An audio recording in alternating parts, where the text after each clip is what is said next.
Po več stoletij se Maribor spet vračajo vitezi. Kako viteške igre potekajo in kako poteka boj za zlati meč, si bomo skupaj pogledali.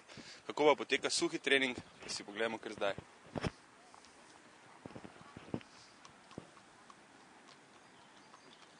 Gospod je zaspal na konju, se nam zdi.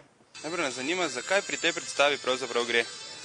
Torej, to je nekaj popolno novega, to ni cirkus, to so viteške srednjeveške igre.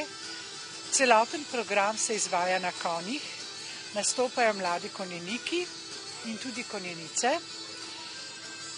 Rdeča nit te prireditve predstave je boj za zlati meč. Naši bojevniki, vitezi ali konjeniki prikažejo pravzaprav vse veščine, ki se lahko izvajajo na konju. Odkot pa ti konjeniki, ti vitezi prihajajo? Cela skupina prihaja iz Nemčije, to je poznana skupina po izvajanju teh iger, družina Kaiser. Do zdaj so gostovali po Avstriji, Nemčiji, pravijo, da skoraj da po celi Evropi. Mi smo jih pravzaprav zelo težko nagovorili, da pridejo v Slovenijo, ker smo menili, da imamo veliko privržencev tudi pri nas.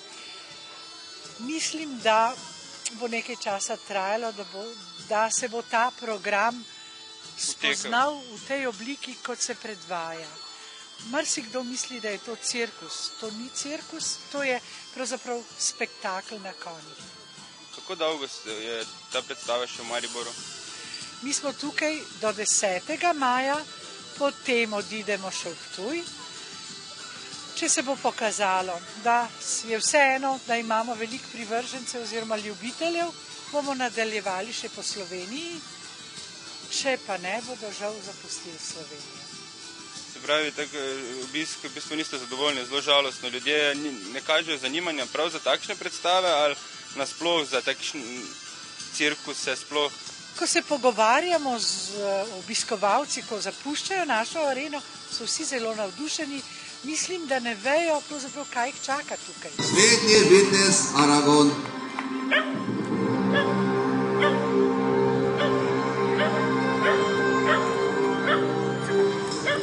Ena, dva, tri, štiri, pet, šest, 7, 8, 9, 10, 11,